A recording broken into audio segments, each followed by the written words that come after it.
before I became a mom, I knew I did not want to parent with punishment.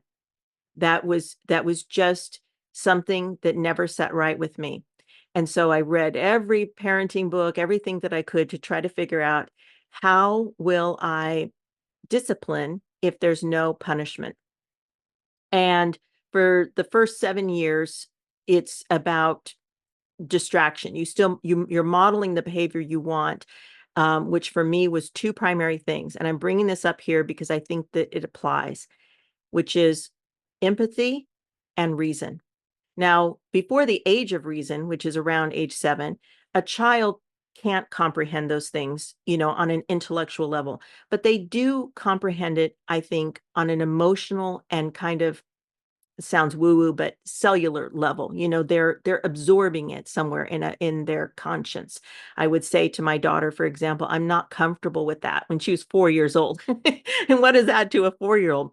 But by the time she was 7, she had assimilated that information, and she was using that verbiage to communicate herself with other children on the playground or with me, whatever.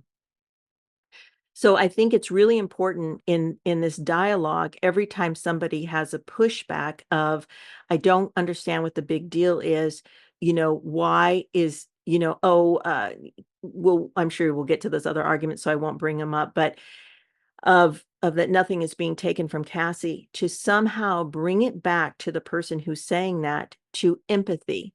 Well, what do you do for a living? What is your passion? And what if somebody came in and did that?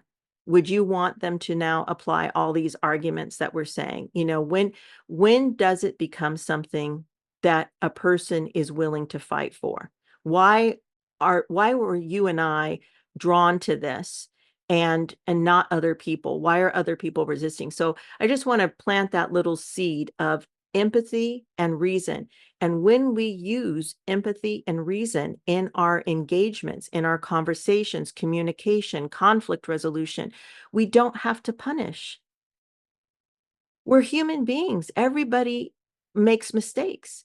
We can give forgiveness and grace, and but without those, we're just going to go around and around and around. Without those, that's why we have war.